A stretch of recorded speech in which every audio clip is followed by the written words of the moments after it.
Good evening from Nigeria. This is our 30 days in December book business strategy session. I'm early today.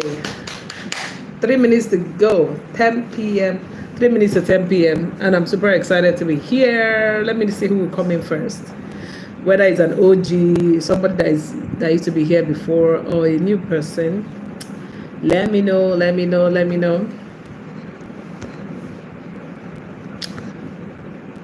Yeah. How was your day? How are you doing? Today we're talking how to scale your business, how to make your business bigger and successfully as well. How do you do that successfully? I mean, it's one thing to decide to scale your business, it's another thing to do that and succeed. Because, anyway, we're going to look into all of that. 2 minutes to go. 2 minutes to go. So it's about multiplying your impact tonight. If today is your first time coming on the live stream, seeing my face, my name is Chisom, Chisom Otebeaka, and I'm streaming from Uyo in Nigeria, one of the biggest tourist attractions in West Africa. You should actually visit.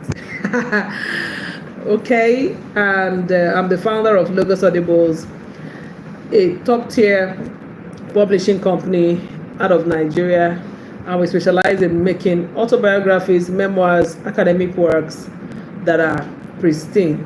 Yeah, and we've been around doing business for the last 15 years. Yes, that's a bit about me. And tonight I'm going to be sharing something that I'm on a journey on, and something I've succeeded to do as well, so that we can see how we can make 2025 much better. Talking about 2025 is just in 8 days time. Guys, can you believe it? Like, in the next 8 days we will be in 2025. Yes, the weather is not going to change, you are not going to change, maybe your the way you live is not going to change, maybe who your spouse is not going to change, right? You may not be able to change any of these things, but you can change how your business will bring you money in 2025, right? So there are so many things that are not going to change because you don't have control over them. But in 2025, there are certain things I know that, like I know my name, that you can change. And that is how much more money you are able to make. And that's why this live stream holds every day. Thank you for giving me a thumbs up. I can see one thumbs up. Please go ahead and give this video a thumbs up. Share with someone who needs to join this live stream. It's about how to multiply your impact as a business owner, as a freelancer, editor, publisher, anyone that we are talking about tonight. So congratulations. It's exactly 10 p.m. so we can start. How do you scale your business successfully? How do you make this thing bigger, without extra stress on yourself and all of that? We're going to get into it.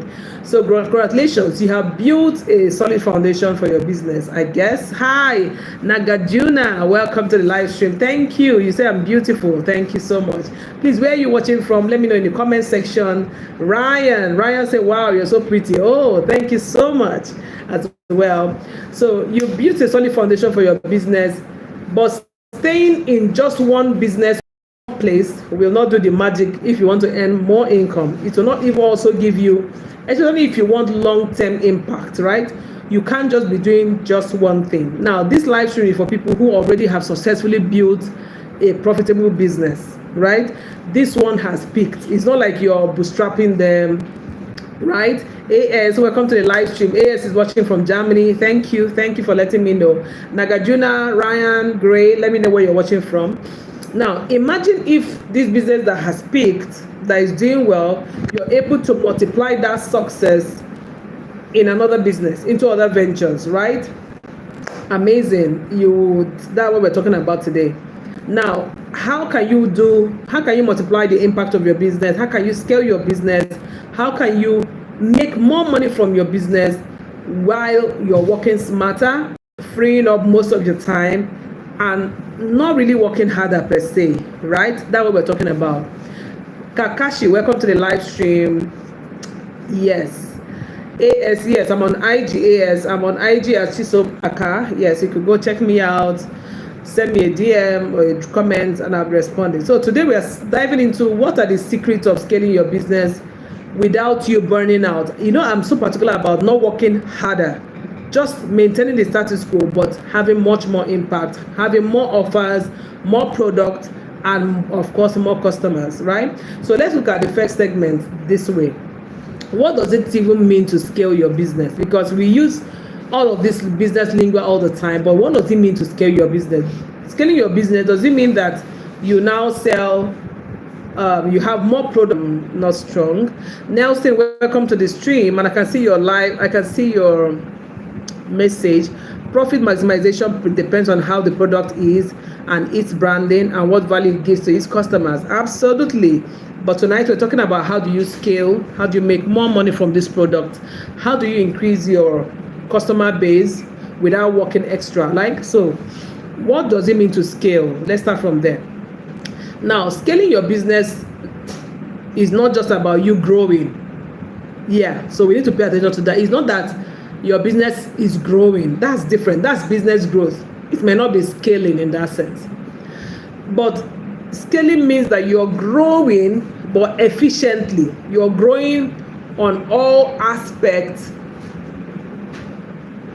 increasing your revenue. Exactly. Nelson said expanding without having any extra costs, or rather without increasing your costs and without increasing the workload that you already have. Yes, that's what scaling is. So you are growing efficiently in a way that you are not having more overhead costs or operational costs, and again, as the manager or the CEO, your oversight functions are not stifling you, taking more of your time, making you burn out. That's scaling. I'm very excited about this because even when I was researching it, I was like, I thought it was this, but this is what it is, right? Thank you, Nelson, for being a good sport. Now, what are the different examples of scaling? How do you know, or how can you effectively scale your business? Number one, when you are able to automate your processes. That is, those processes that are repetitive, all those things you do on a daily basis.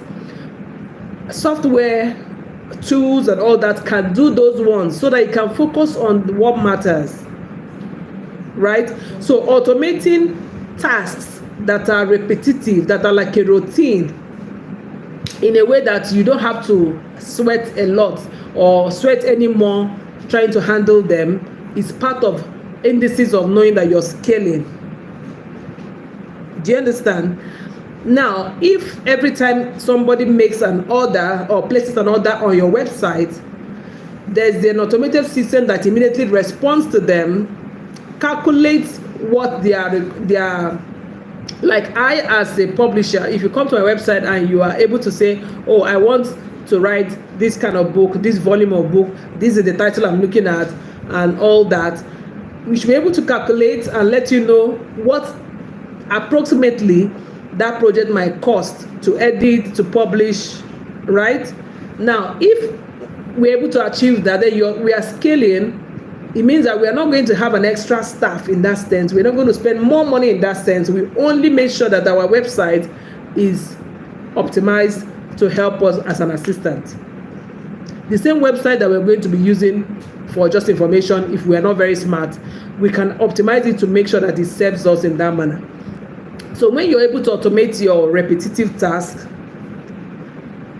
you are scaling. Another indices of scaling is that you are expanding to new markets. I was talking about expanding to new markets here a few days ago, about how that just that artificial intelligence have made everything even easier. Like this channel that you're watching from can actually have a French channel, can have a Spanish language channel.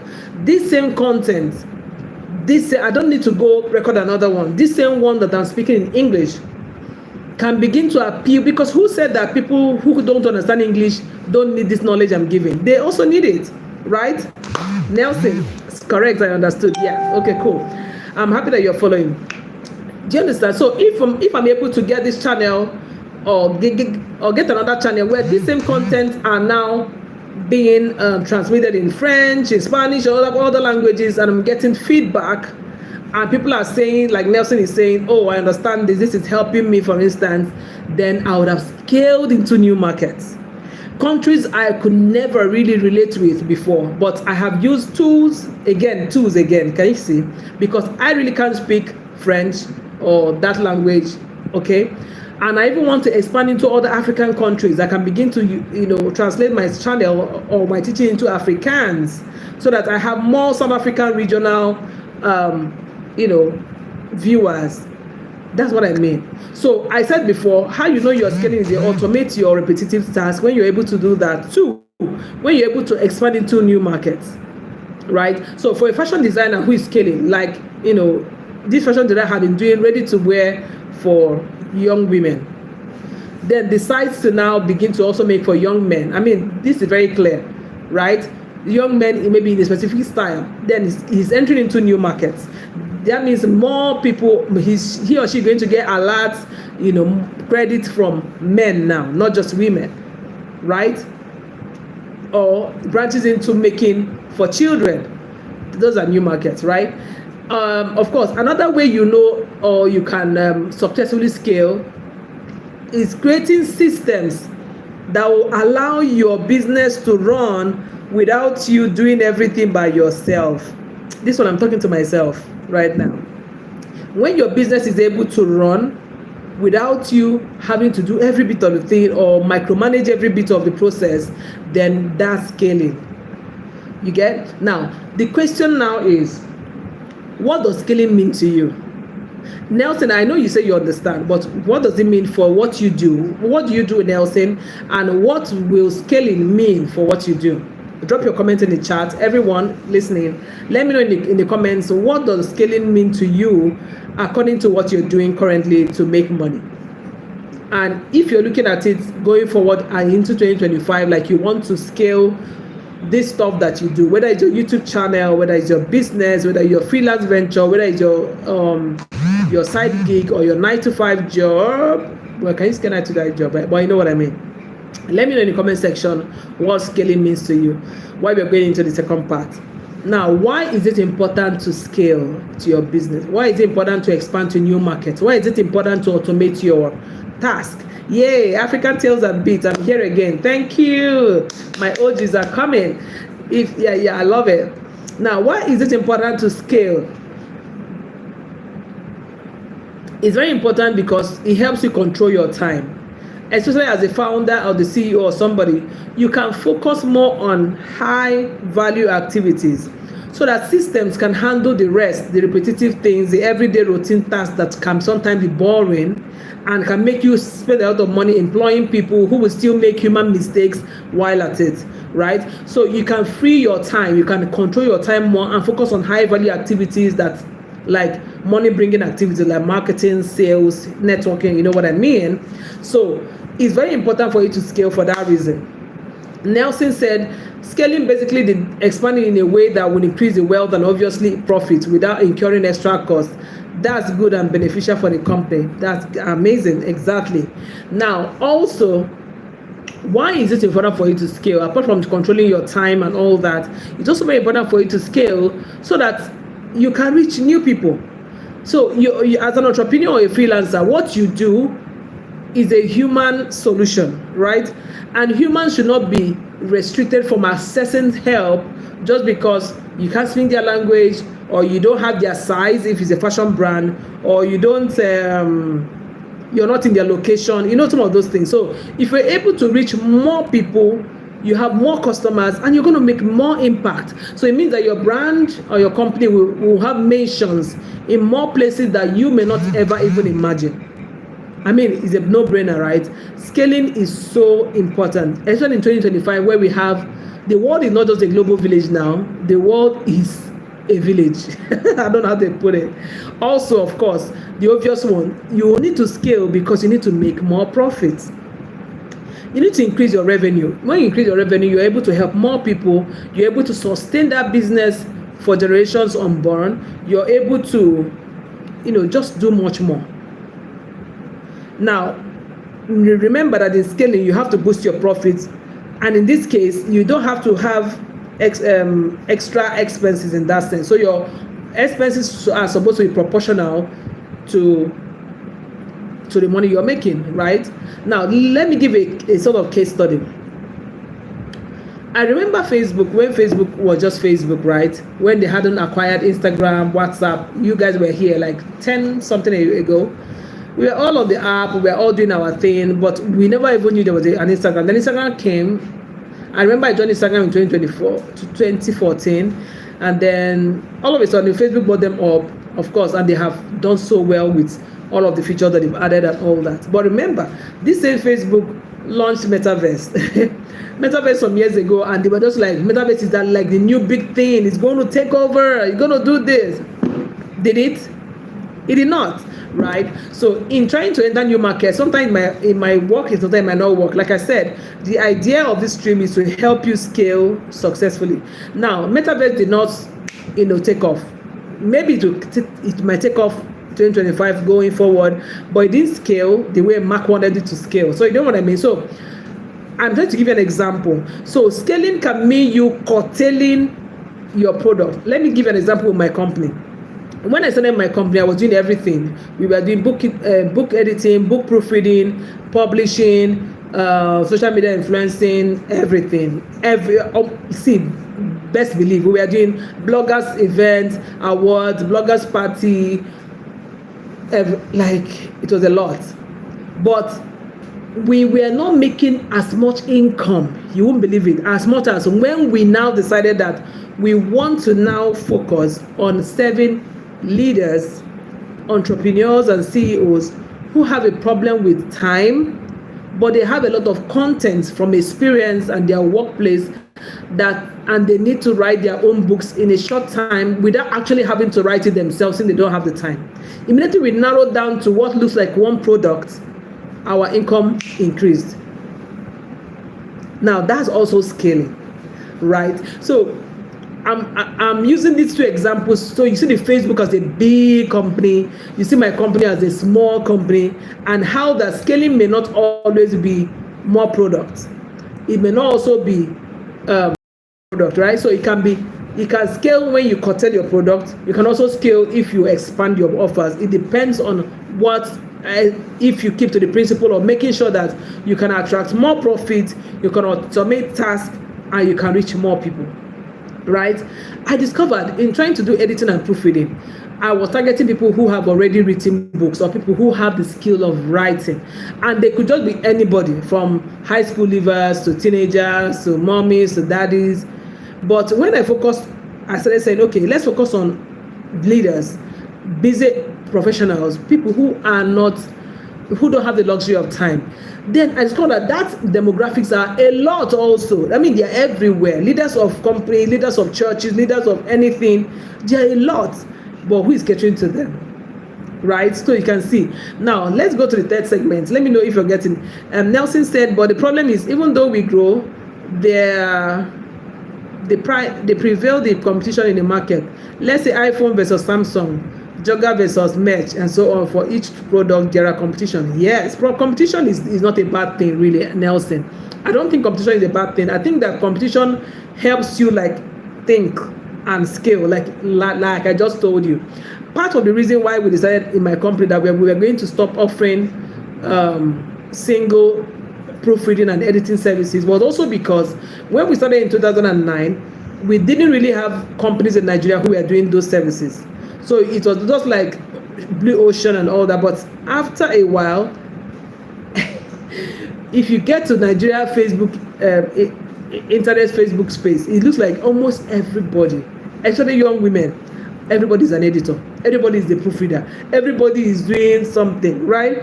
So it's also good to remove yourself from competition sometimes when it begins to saturate, right? So scaling is about sitting down, planning, thinking through, and discovering a fresh market inside the saturated market as well. Nelson, do you understand? Anyway, so let's go through. I'm going to break it down as we keep going, right? Now, in this third segment, what are the tips that you can use to scale your business? That's what we're going to look at now. Number one, I spoke at an event that was 3 days ago. And one of the editors in my editors group, when I asked for their opinion, said, tell them not to reinvent the wheel. And that's it. Stick to what's working. And that's what I also want to discuss here. If you want to scale your business successfully, Nelson, I'm happy you're saying yes. Thank you. If you want to scale your business successfully, identify what is working. Because if you don't, you might jettison something that is working for wanting to add more products, add more colors, add more languages, add more demographics, and then your business begin to crumble. So it's a smart work. Scaling is smart work, yeah? So focus on what is working. Of course, you have to look at your records, look at the data, check your sales report. What is the feedback? What has brought us more money? What are our clients enjoying more and ordering more of among our services, right? You will find your winners. You'll find the products that are your winners. Trust me. For example, if one of your services, for instance, has brought in, after looking at your 2024 record, you see that a particular income, a particular service you offer brought in over 60% of the income. Come on, what are you waiting for? You should know that you should double down on that product. It might even need you to discard other ones, if at all, or just keep them lying low. I remember in 2013, when I served the client, it was editing, then he wanted publishing and illustrations and prints. So I had to go out of my way. We decided to partner with a few other people so we can get his work done. But after like 9 months of the whole gestation period of that work, he called me and said, you guys have done so much for me. You made me discover myself. You made me to have my book finally done. You gave me the best company to work with for my print. But I must tell you that you charged me too low.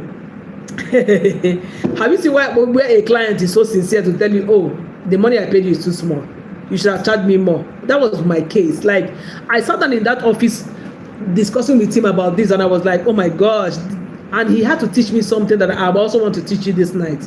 He told me it's very simple. If people are always pricing you down or always asking for discount on a particular service, and that service, anytime you do it, it stresses you out so much and pays so small, then increase the amount of that service so high out of the market. Like, if people are charging 50,000 naira or $50,000 for that thing, for instance, make yours like 150,000 in a way that they will say, oh my God, that's too much, and they will not want to go with you. So that way, that service will phase out by itself easily, because people will stop asking for it. But then you would think people will stop asking for it. Somebody one day will come, and even though your rates are 3 times the industry price, will say, I want it. Then you're going to be able to do it with all the joy and fulfillment and all the excellence that you need to bring. And that taught me something. And that's what I'm telling you tonight also. Check which product is winning and stick to it. Double down on that product. Produce more of it. Focus on marketing it. Focusing on delivering that service in a more unique way that will be more satisfying for your clients. See, that is a clue. Don't get it mixed up, right? So these are one actionable tip. Identify what is currently working, right? Number 2, for my business, for instance, let me give you an example for that. For our business, I'm helping people edit their academic work, thesis, write their books. It's working. Fantastic. It's absolutely working, right? Now, take 5 minutes now, maybe not up to 5 minutes, 2 minutes. Let me give you 2 minutes, okay? Take 2 minutes to list down maybe your top performing products and services right now. Just write them down. See, don't say, oh, I know them, let me keep watching. Just write. There's something about writing. You connect your brain to your hands and take it down. Just write. Yeah? Nelson, he said, points. As a BBN student is gold. Yeah. What is BBA? Nelson, let me know. I'm happy that this is helping you as well. It makes a lot of sense, right? So write down your top performing products and offers. Just write them down, right? Now, the second tip that you need if you want to scale successfully is learn to delegate tasks. See, I am I'm not even a micromanager in that sense. I'm a chronic do-it-yourself person. I don't have to explain it. Do you know what it means to run business for like 15 years? And you're still stuck on, there are certain things that only me know how to do. Only me can deliver. Oh my gosh, I don't want to lose my client. Only me can do this. I was in that trap. and I'm still learning to get out of that trap. So, and I can tell you that delegation can be, especially if you started out, freelancing and selling your skill, then expanding your team, it can be difficult, but it's something that you have to do going forward in 2025. People who have these issues are like editors, writers, photographers, those people that people associate their face to their brand, associate them to their brand. It's difficult for them to scale. Please, if you're watching and you haven't given this video a thumbs up, you're wrong. Please give it a thumbs up. Please share it, drop a comment, and just be like Nelson. Okay, Nelson is a Bachelor in Business and Administration. Oh, great, BBA. Okay, Bachelor in Business and Administration. Well done, well done.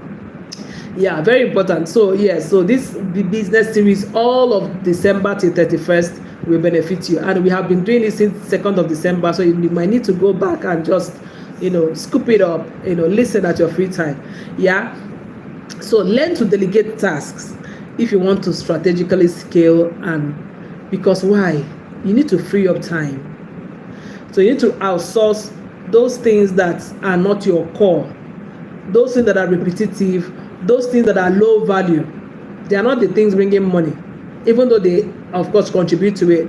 You need to outsource them. That's why countries like India are one of the biggest outsourcing companies. They make a lot of money from managing customer service, all of those things for people, right? Now also learn to use tools like what are some of those tools that you can use? Yeah, a lot of people talk about Fiverr, Upwork. I have never used them, but it can be beneficial. But what works for me, I think, is virtual assistants. You can hire excuse me.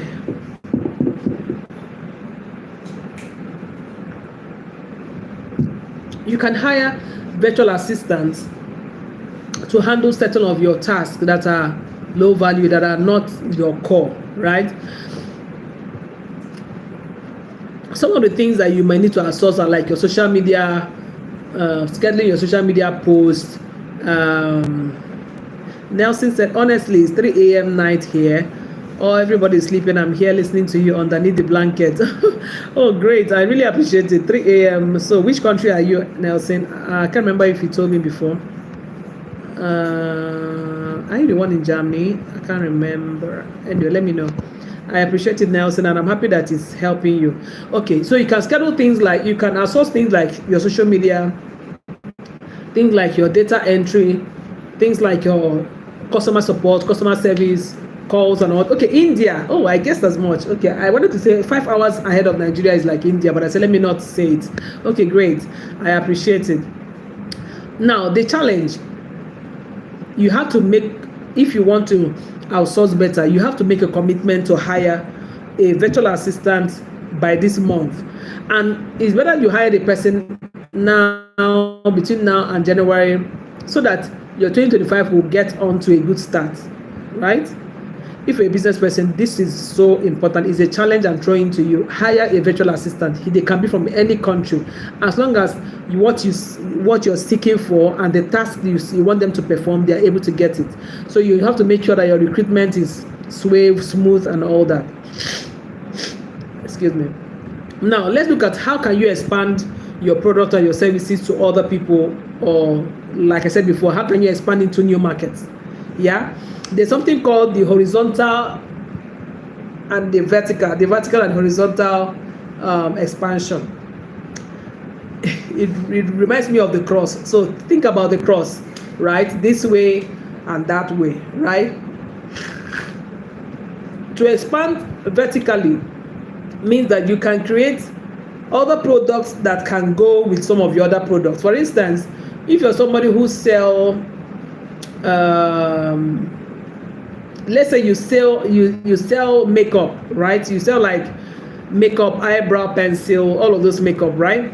You can decide that you want to also start up like a working space where people can come in and actually have their makeup done for them, right? I'm trying to find a good example. Yeah, that's a good example. So people don't just come to buy products and go. You can also teach them how to do their makeup and also actually make them up. So people can come from their homes to your studio to do their makeup and then go for their events. Yeah, that's complementary. That's how to expand vertically, right? You can think of somebody who also makes There's so many things, but I don't know why my brain is not connecting them now. Okay. So, like my business, if we're going to edit or rather write for you as ghostwriters, okay, you said I should take a chocolate product, for instance. Okay, a chocolate product. Okay, great. So let's say that you sell chocolates, right? And then you make, or rather you sell, yes, you sell chocolate bars. Then you're able to produce products with chocolate, like chocolate cake, the chocolate granulas, whatever it is, and you can attach them as a complementary to your chocolate and then price them together. So people feel like they come to buy your chocolate product and they also get this free offer, maybe a chocolate cake, complimentary products, but make sure that your cost incorporates all of the cost for both products. Something like that. Yeah. Or a tea, just think of something that can complement your product and add it. It can help you make more money, introducing more sales. Now also, okay, I was explaining like what we do. If you come to us and say we should ghostwrite for you, we should ghostwrite your book, we don't just do the writing, we help you design book cover designs or book covers. We give you 2 options to choose. We also format the work. We also make sure that your work can be printed if you want, or published. We publish like on Amazon, on any platform you want for you. All of that for just paying for. I'm sorry. I always have this sneezing episode when I'm doing my live. In Indian market, the complimentary always works. Oh, great. I can imagine. Yeah, it works everywhere.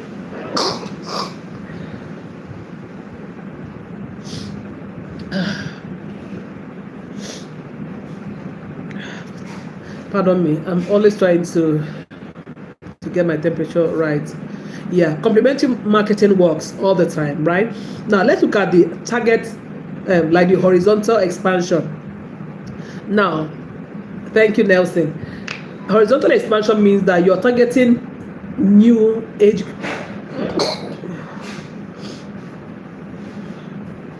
Maybe you're targeting new age groups, new locations, people in other types of jobs, things like that.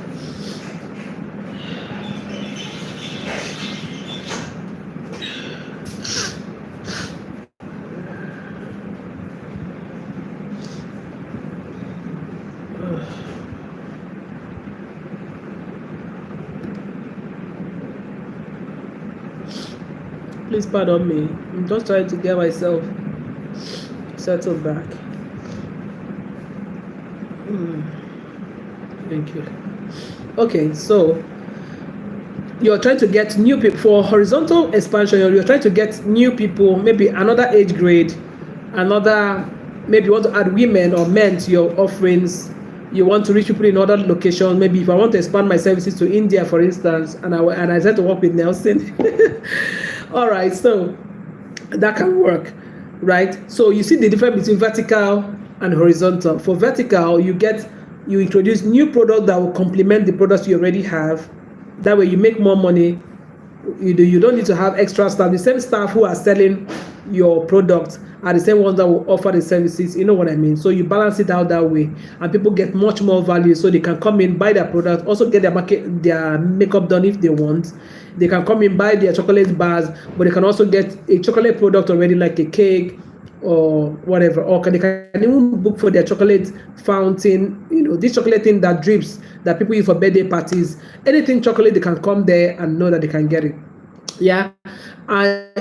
What also comes to my mind is, imagine a fitness coach who now creates a workout app. A lot of them are creating their workout app right now, and that one will now support the one-on-one coaching that they do for people, right?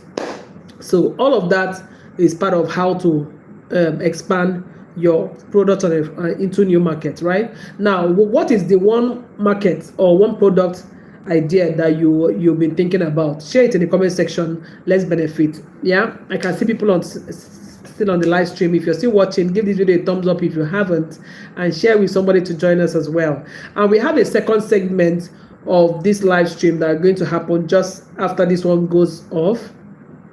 Yeah, so please also be here. If you can spare another 30 minutes, we're going to get all that done. That's because we didn't go live yesterday, so we are bringing this is the topic for yesterday, and then the one for today is coming up next. So we're going to wrap up this in a bit, right? Nelson said vertical increase the value of a product by adding complementary but keeping the price same.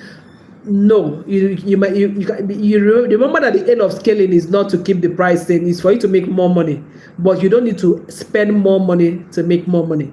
So the idea is you can increase your price but offer a complementary service that people feel like they get more value, so they don't mind a much more better service that they don't mind to pay the new money. You get what I mean? And you don't need to hire any more staff or an extra staff in that stand, or an extra or get anything extra to increase your expense, but rather you make more profits with your complementary products. So if I were, like my makeup example, for instance, if I was selling makeup products, eye pencils, foundation, all these that women use, and I decide that I want to get a real store, yeah, I want to get a real store, people who are selling for me will still be the ones selling for me. But now, since I want people to also do their makeup, so if I had 3 people selling for me and none of them had makeup artistry skill, I might need to drop one person to get a makeup artist to make up the 3. So that way I'm not spending more money on salaries, but I'm getting I have people who are selling, who are salespeople, and somebody who is a makeup artist, and my team is still the same number, paying the same salary, but I'm offering clients ability to walk in and buy their product, ability to come in and do their makeup, and all of that. Yes, that's what I mean. Now,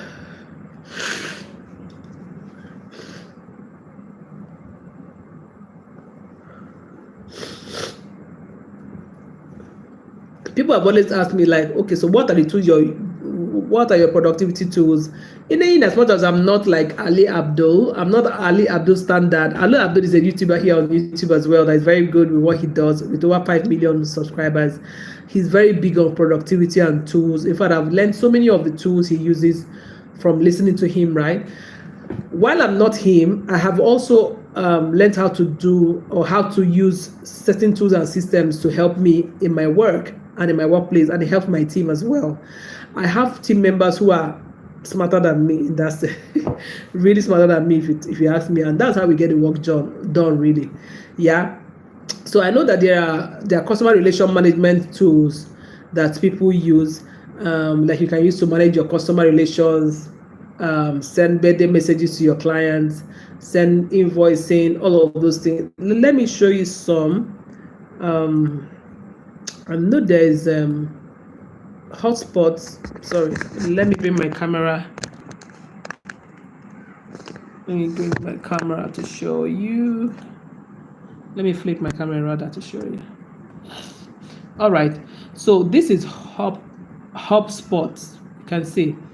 So HubSpot it gives you ability to say software that is powerful, not overpowering, seamlessly connecting your data, teams, and customers on one AI-powered customer platform that grows with your business, right?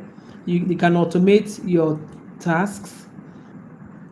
Let me show you what's a demo. Oh, my internet. Okay, let me connect back my internet. Sorry, let me connect the internet and show you what it's like.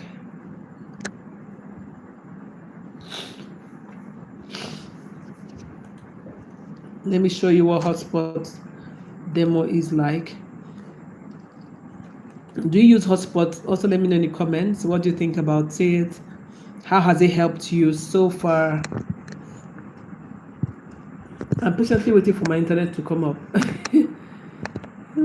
Waiting for my internet to come up. Here. Come up. Okay, it's coming up now. So that we can look at this hotspot demo and see just how it works. Okay, my internet is working now. I don't know if you can see the screen better. Okay, so this is what the demo looks like. So you can see it helps you get people in, and then not just then. Marketing automation, you can market your automation. Breeze content and social media agents. It can also help with your sales. So marketing and sales are taken care of. So all of the things you need to do with your customer, onboarding, sending invoice, following up with them, getting them to pay, all of that, it handles it. It handles your sales and prospecting as well. See, another thing, it helps you with your customer service, knowledge base, help desk automation, all that. AI, I mean, which system or website doesn't use AI now, right? This is where we are right now. Yeah, and they have a lot of people using them, right? And there's another one I know of, Zoho. Let me show you, right? Yeah, so this is Zoho. It transforms the way you work in that sense. So which of these do you use? Do you use any of these products? Let me know in the comments. Do you use Zoho? They do quite the same kind of work, right? They do quite the same kind of work, but depends on what you want. So you can see here CRM, mail, books. Yeah, they help you with your accounting books. They help you with your customer service support, to track your project, collaborate on projects and all of that. Yeah. See a hotspot. Okay, and now so you're asking for the price of hotspot. Let me go back to that hotspot. I can't remember whether they have. Let me see. Let me go back. Pricing. Yeah. So let's look at the pricing together on Nelson. Hotspot is it starts at $800 a month, as you can see. Yeah, you have 2,000 marketing contacts and all that, lead scoring app, customer reporting, omni-channel marketing automation, all of this, social media teams, blah blah blah blah blah, everything is here. Then they also have this other package. Then they also have, now this one is for businesses and enterprises, this one is for, then this one is for individuals. So they have a free tool. Can you see? You can start generating and emailing your new leads. Yes, it's a lot, Abby. 800, yeah. But see, they have a free tool. You can use free for up to 2 users. No credit card required. You can start generating and emailing new leads and measuring your success, like MailChimp, I guess, that kind of package. Then you can upgrade as you go. Then this can see the rest of it. Anyway, this one is for the individual packages. So you can see the starter package, $12 per month, and the other one 800. So the one that is 800 is for professionals. Yeah, so you don't need to fret. Nelson, right? So this is what it looks like from here. So let's see.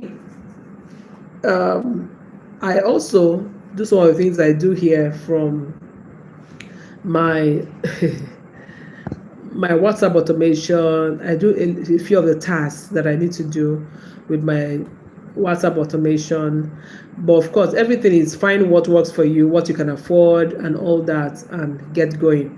Now, also tools like we are talking about tools and systems that can help you to scale, right? We talked about the CRM tools, which are like the one we just saw, the Hotspot and the Zoho.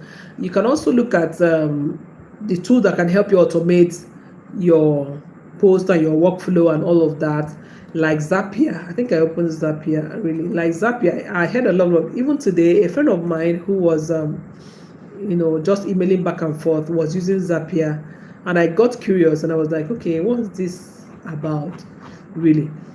So let me show you what it looks like when I checked out their website as well. So this Zapier, I know you can't see my full screen, but this one looks like. So this is what Zapier looks like. See their pricing as well. Let's see before I get into all that. So you can pay monthly or pay yearly and save 33%. This is what it looks like. So they have a free automatic basic workflow with 100 tasks per month. You can get for free, totally free. You can see you can automate your platform. You have unlimited zaps, two-step zap, AI power-ups. Then there's also the $19 per month billing. The difference is that you have unlimited premium apps you can connect to it. There's $69 for teams if you have a bigger team. There for enterprises, of course, is higher. Oh, they even said contact. They even said contact for pricing. This must be a big deal. You can see. So I think they can customize for organizations like that. Let's go back to what Zapier helps you do. You can see the workflow. You can have a new website form submission. People can submit your forms on your website. Then from there, you add a new app to your Zap, add a new record, split into parts. So part A goes to you add a new contact here, or send messages to a sales channel.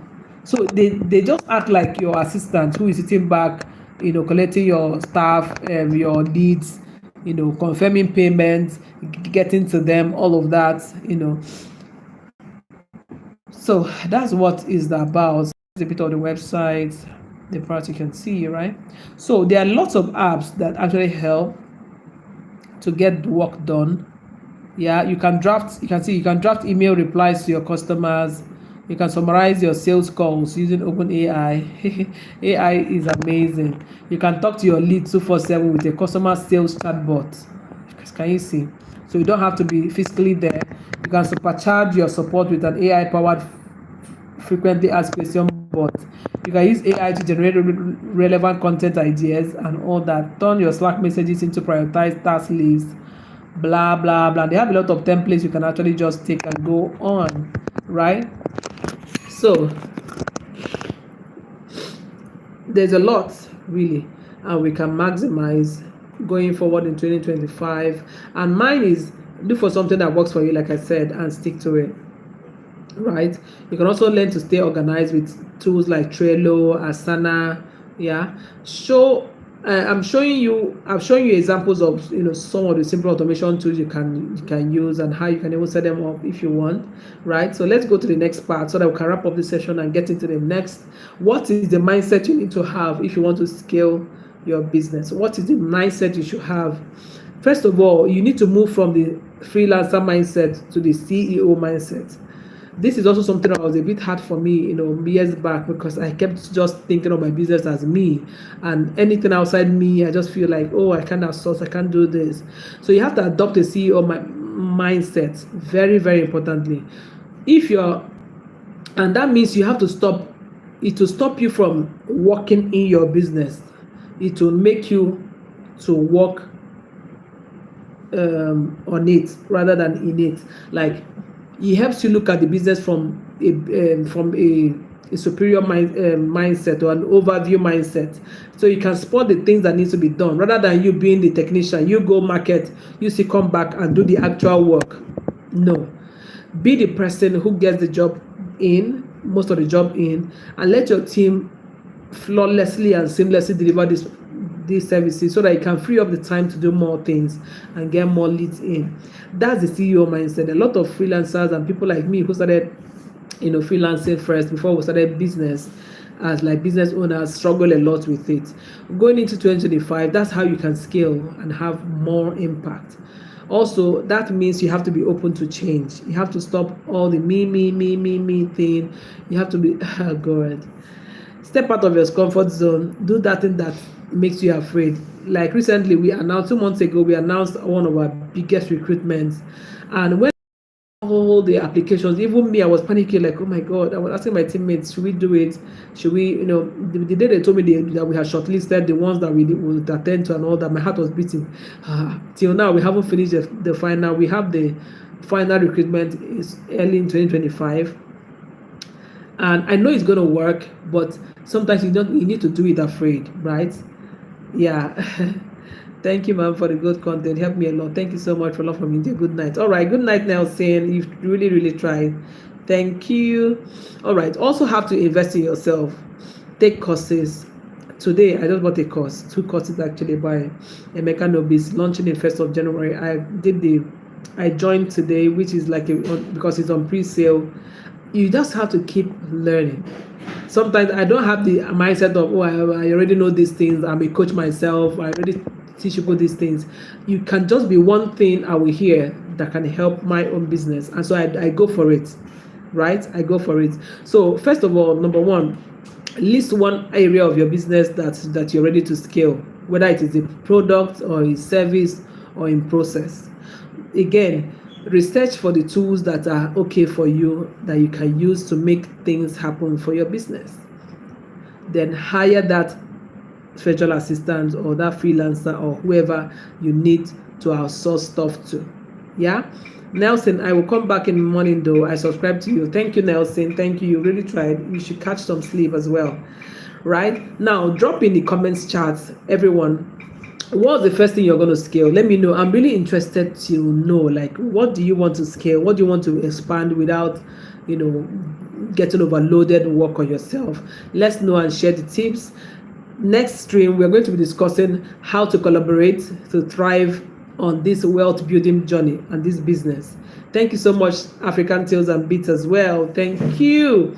So if you're game, join me in the next stream, which is going on right away, and I'll see you there. Thank you. Bye.